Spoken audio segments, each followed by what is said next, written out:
ایک زمانے میں بہت امیر نوجوان تھا اور اس کی والد لال و جواہر کی تجارت کیا کرتے تھے۔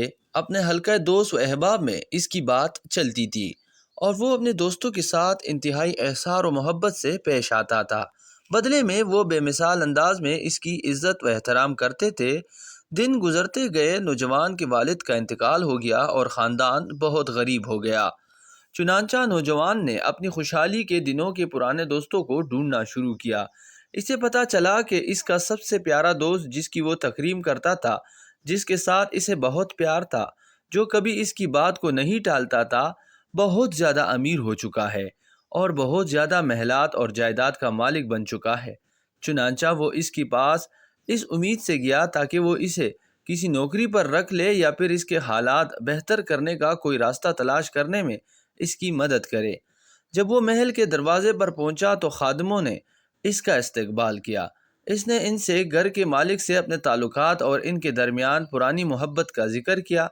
خادم گئے اور اپنے مالک کو ان کی جگری دوست کے آنے کی خبر سنائی۔ وہ اٹھ کر پردے کے پیچھے سے ایک ایسے شخص کو دیکھتا ہے جس کے کپڑے پھٹے ہوئے ہیں اور غربت و فقیری اس کے چہرے سے عیاں ہے، لہٰذا اس نے ملنے سے انکار کر دیا۔ امیر دوست کے خادم اسے بتاتے ہیں کہ ہمارا مالک کسی سے بھی نہیں ملنا چاہتا۔ پس وہ محل سے اس درد و الم کے ساتھ نکلا کہ کیسے یہ رشتہ محض میری غربت کے سبب مر چکا ہے اور کیسے لوگوں کے دلوں سے اقدار و مروت ختم ہو گئی ہے۔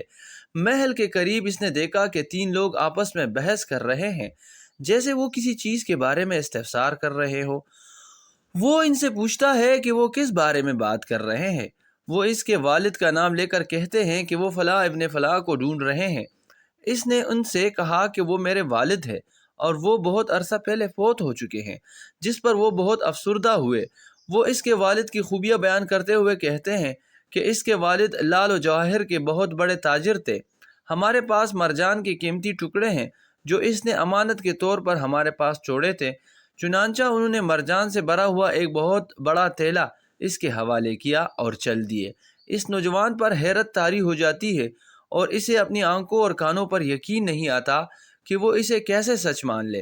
لیکن اب سوال یہ پیدا ہوا کہ وہ اسے کہاں اور کس کو بیچے، کیونکہ اس کے شہر میں تو کوئی بھی ایسا شخص نہیں تھا جو اس کی قیمت ادا کر سکے۔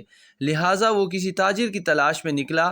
تھوڑی دیر کے بعد ایک بڑی عمر کی خاتون سے اس کی ملاقات ہو گئی، جو شکل و شباہت سے نیک سیرت لگتی تھی۔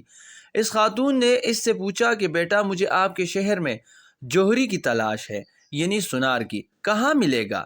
نوجوان نے پوچھا کہ آپ کس قسم کے جوہر خریدنا چاہتی ہے؟ خاتون نے جواب دیا، مجھے خوبصورت پتھروں کی تلاش ہے، چاہے وہ کسی بھی قسم کے ہوں اور ان کی قیمت کوئی بھی ہو۔ نوجوان نے پوچھا، کیا آپ مرجان خریدنا چاہیں گی؟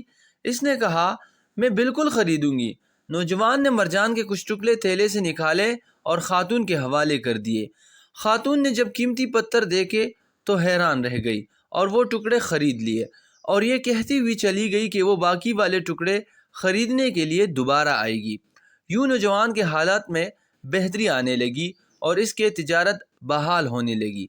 پھر اسے اپنے دوست کی یاد آئی جس نے برے حالات میں اس سے ملاقات کرنا گوارا نہ کی، تو اس نے ایک خط میں 2 اشعار لکھ کر بھیجے۔ ایسے دوستوں کی صحبت میں رہا جن میں وفا نہیں، جو ہیلوں اور بہانوں سے دوستی نبھاتے ہیں۔ وہ میرے امیری وقت مجھے عزت دیتے تھے اور جب میں مفلس ہو گیا تو وہ جاہلوں والا معاملہ کرتے ہیں۔ جب اس کے دوست نے یہ اشعار پڑھے تو اس نے جواب بھیجا کہ جہاں تک 3 لوگوں کی بات ہے جو محل کے باہر ملے ہیں، وہ کوئی حادثہ نہیں تھا بلکہ ایک چال تھی۔ جس عورت نے تم سے مرجان خریدا وہ میری ماں تھی، اور تم میرے بھائی ہو اور میری آخری امید بھی۔ آپ کو بخل و کنجوسی کے سبب نہیں واپس کیا، لیکن ہمیں خوف تھا کہ تم ہمارے سامنے شرمندہ نہ ہو جاؤ۔ سبحان اللہ۔